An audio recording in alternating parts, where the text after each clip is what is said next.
At first, the mesa looks like a wall of weathered stone beneath an enormous Utah sky. Wind moves across its face. Light changes along the ridges. Dust gathers in the cracks. Nothing about the formation announces that it may be hiding anything unusual. There is no visible doorway, no metal structure, and no sign that a scientific team might one day stand beside it with drilling equipment, radar systems, spectrum analyzers, and cameras pointed toward the rock. Yet on Skinwalker Ranch, the mesa gradually became more than a backdrop.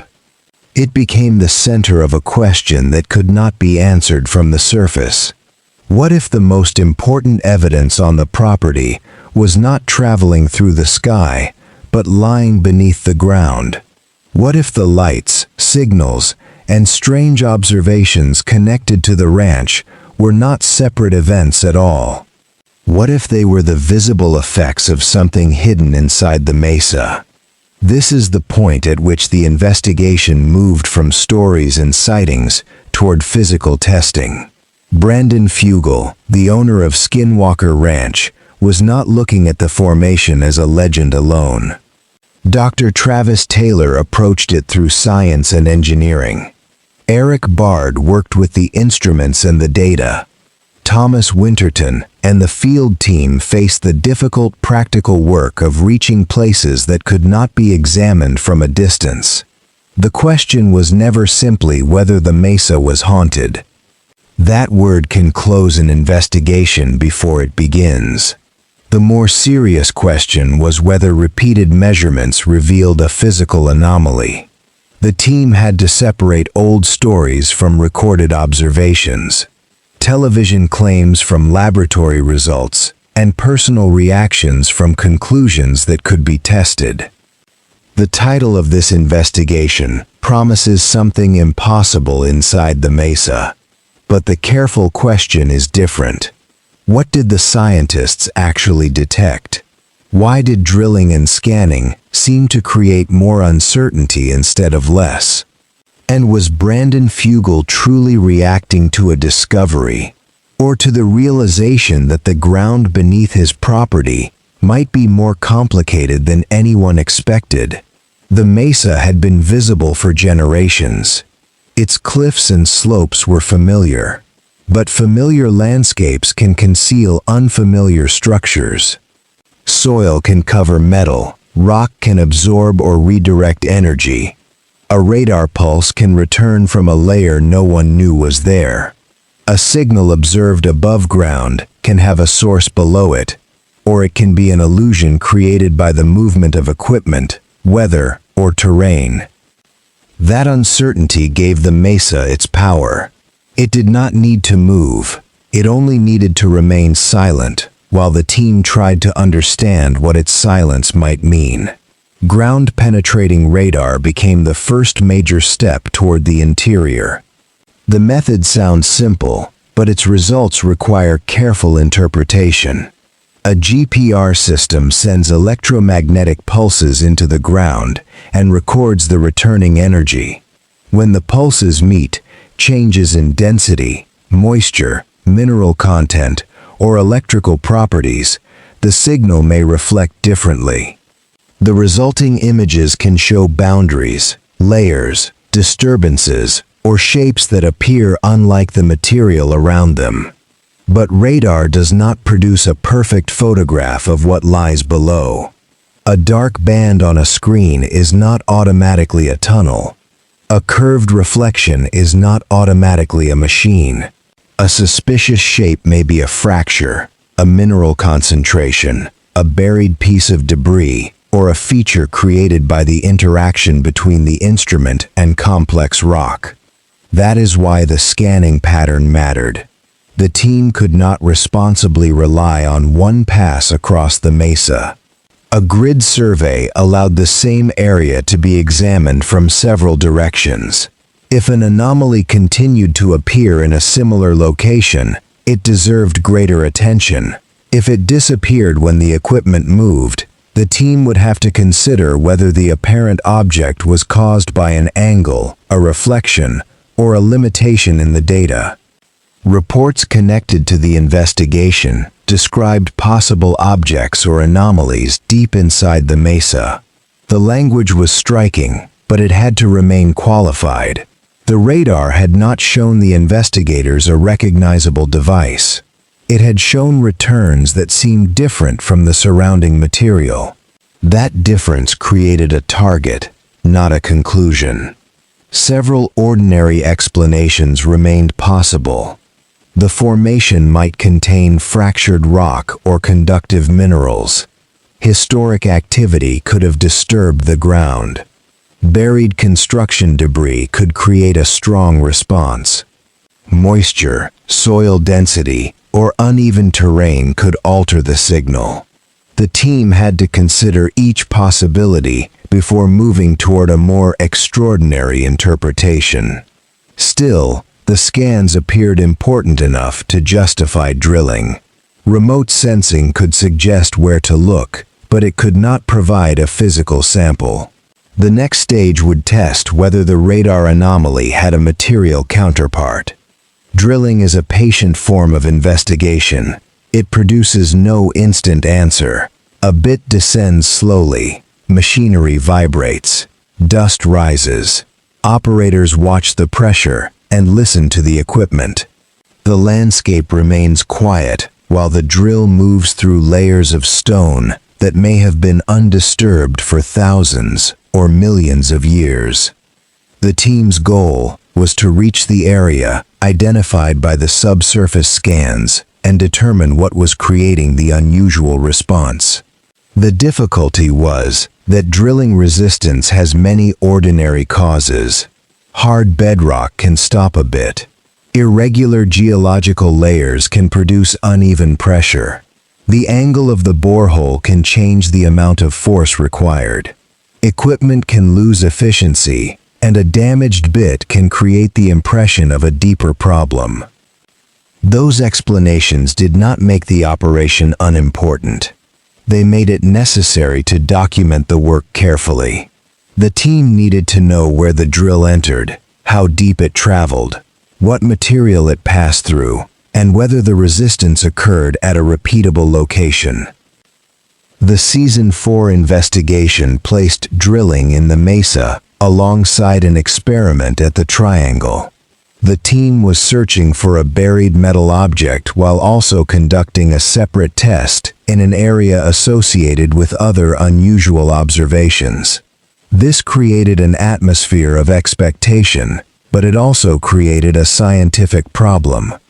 If something appeared in the sky while the drill was operating, was it connected to the drilling, or had the two events merely occurred at the same time? Timing can be suggestive. It is not proof of causation. A camera may capture an object because the team was watching the sky. A signal may be noticed because instruments were operating.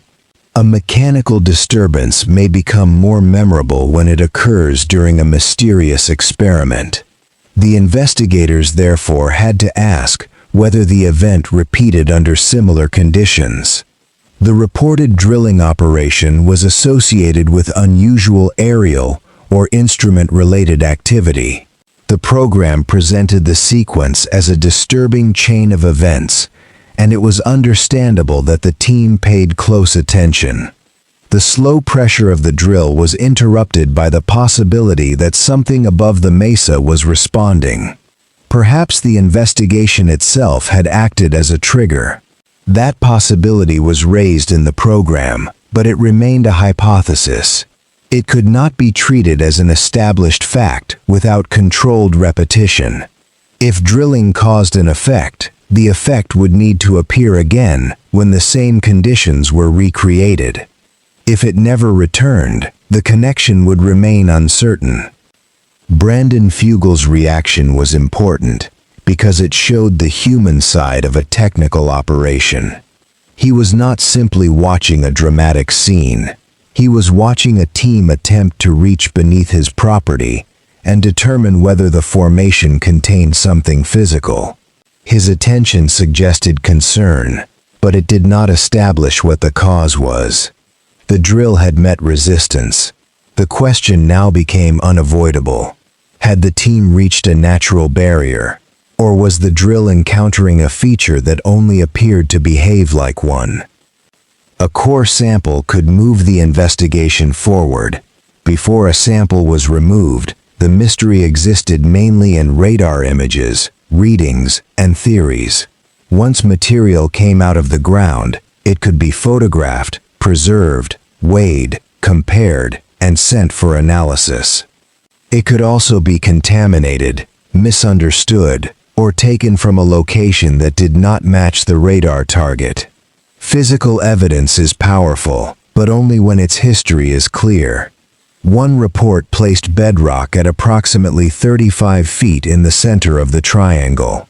That depth belongs to the particular reported account and should not be treated as a universal measurement for every point in the mesa. Geological formations are rarely uniform. Layers can change quickly, and the drilling conditions at one location may be very different from those at another. The important issue was what the drill had actually passed through. Was the material natural rock? Was it a mixture of rock and disturbed soil? Did the borehole contain fragments introduced by the drilling operation? Could the recovered material be traced to a tool, a previous excavation, or a historic activity? Reports associated with the mesa described metallic debris and unusual material. One account mentioned nickel at a drill site and raised the possibility that it might relate to a documented 1964 dig. That possibility was neither a complete explanation nor a meaningless detail. Historic work could account for buried fragments, but the team would need to know whether the material matched tools or machinery from that period. Nickel itself is not an impossible substance. It can appear in alloys, industrial parts, tools, construction material, and manufactured objects. A small fragment near a drilling operation does not automatically prove that an advanced device was buried inside the formation. It might have fallen from equipment. It might have been left during an earlier excavation. It might have been transported by human activity or erosion. At the same time, ordinary possibilities should be tested rather than used as automatic dismissals.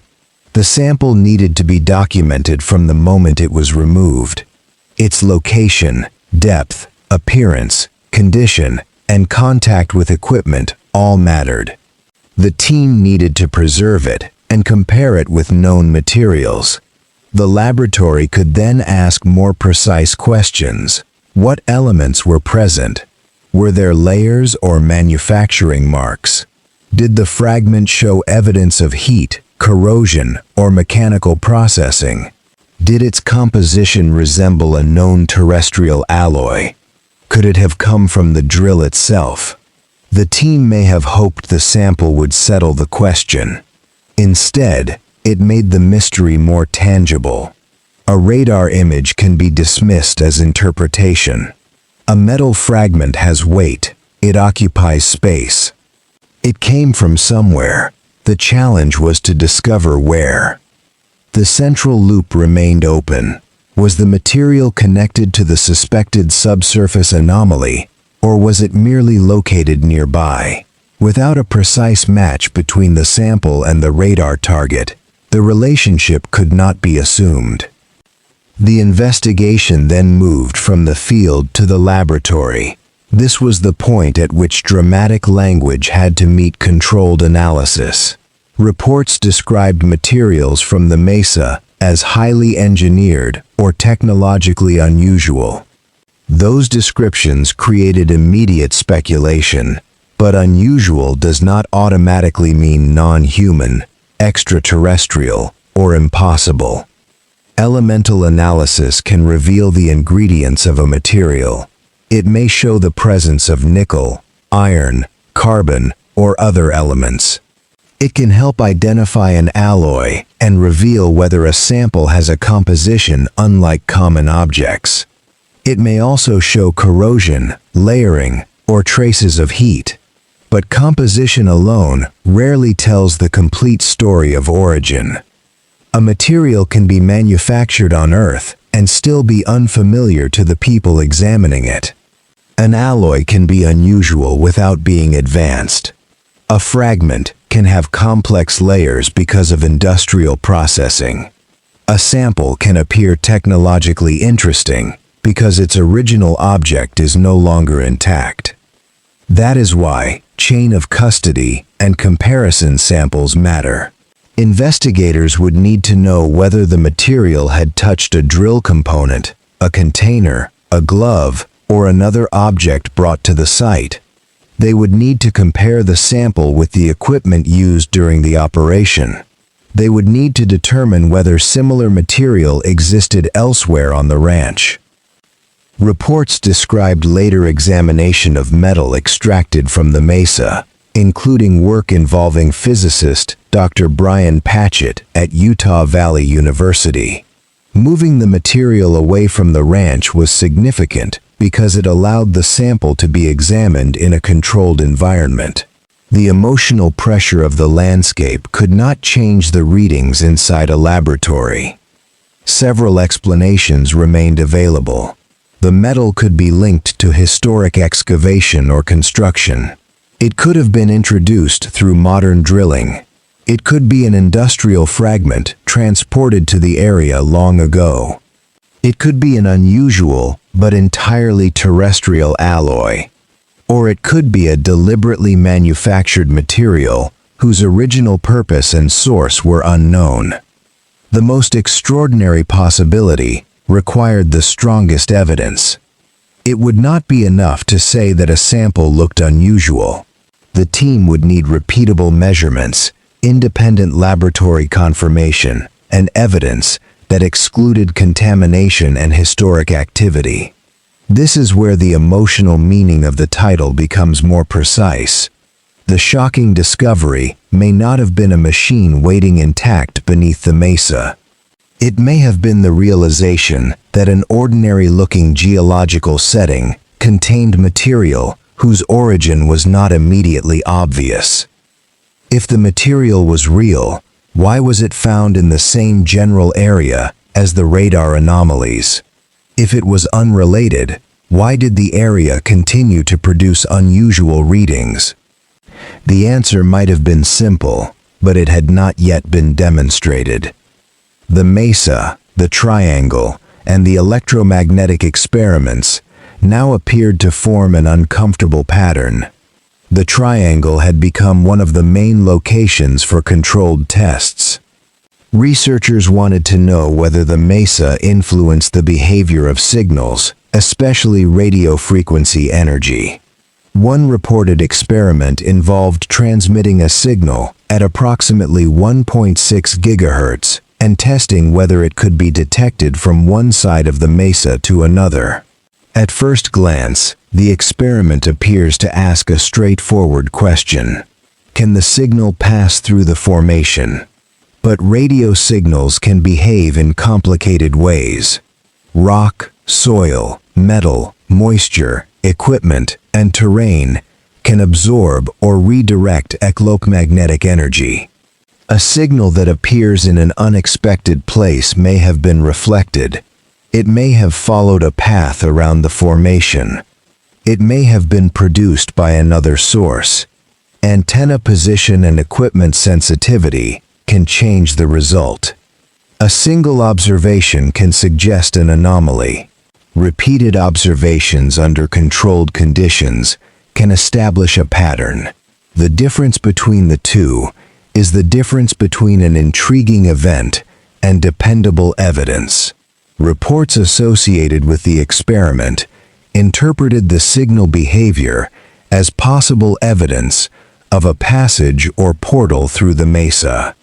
But detecting a signal on the far side does not automatically prove a portal. The word portal implies a mechanism capable of connecting locations through space, energy, or another dimension. That conclusion would require much more than an unexpected radio response. The experiment was still valuable because it connected the underground and above-ground investigations.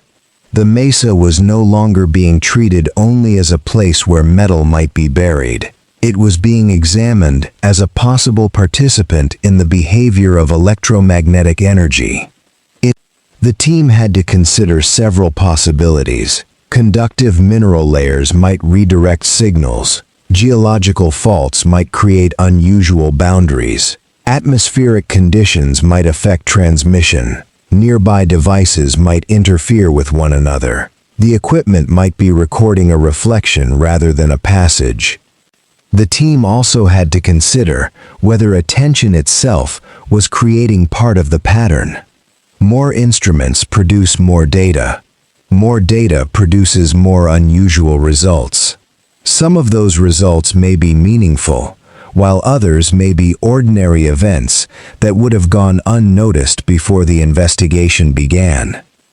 Brandon Fugal became a bridge between the technical evidence and the human response. If the same region continued to produce readings that challenged expectations, the owner had to decide whether the pattern was meaningful or merely appeared meaningful. His surprise could signal that a result mattered, but it could not determine what the result meant. The question grew wider. Was the team observing a hidden structure, or was it observing the limitations of its own instruments? The signals did not remain below the surface. Drones and aerial surveillance became part of the effort to understand the Mesa. From above, the team could examine terrain, monitor the surrounding airspace, and capture events that might not be visible from the ground. But drones create their own evidence problems. If an aircraft loses control, investigators must examine its flight logs, telemetry, battery, weather conditions, radio connection, and mechanical condition. If the camera captures an object, the team must determine whether it is a bird, insect, aircraft, reflection, lens artifact, or genuine unidentified object. Reports connected to the investigation described drone activity near the Mesa. The event became significant because it occurred in a location already associated with unusual readings. Yet location alone does not establish a connection. An event above the Mesa may be caused by interference. It may be a mechanical failure. It may be unrelated to the geological formation. Electromagnetic interference is a serious possibility whenever cameras, radios, aircraft, and sensors operate together. Interference can disrupt communication, alter readings, or create unexpected behavior. To determine whether it played a role, investigators would need to compare instruments, repeat the test, and identify whether the anomaly followed the equipment or remained fixed to the land. Radiation-related reports created another layer of concern. If a team member experiences a health event or an instrument records an unusual gamma reading, the result requires careful radiological verification. The instrument must be calibrated, the reading must be repeated. Environmental sources must be tested. Other devices should confirm or challenge the result. A reported independent survey that did not identify an obvious source would leave the event unresolved. It would not prove that an invisible energy field existed. It would show only that the available testing did not produce a simple explanation. The direction of an aerial event also mattered. Did it approach the Mesa? Did it emerge from the area? Did it remain stationary? Or did the formation simply appear in the background when an object crossed the camera's view? Without synchronized recordings from several locations, direction can be difficult to determine. This uncertainty did not make the observations worthless. It made them incomplete. Brandon Fugal's reactions added emotional weight, but they could not replace evidence. A concerned owner, a startled witness, or an experienced investigator may recognize that something unexpected has occurred. That reaction tells us the event mattered to the people present. It does not tell us whether the cause was geological, mechanical, atmospheric, or extraordinary. The central question returned once again. Were the strange events separate incidents, or were they outward expressions of one hidden process? By this point, the evidence could be placed into several categories. There were GPR anomalies, drilling resistance, core samples, metallic material, laboratory tests, electromagnetic experiments, drone activity, aerial observations, and radiation-related reports. The categories were connected by location and timing, but connection was not the same as proof. A responsible investigation had to separate what was directly observed from what was inferred. A radar return was an observation. Calling it a buried object was an interpretation. A piece of metal was recovered. Calling it advanced technology was a conclusion that required supporting analysis. A signal was detected. Calling it a portal required a demonstrated mechanism. To establish that the Mesa contained a manufactured object, several pieces of evidence would be necessary.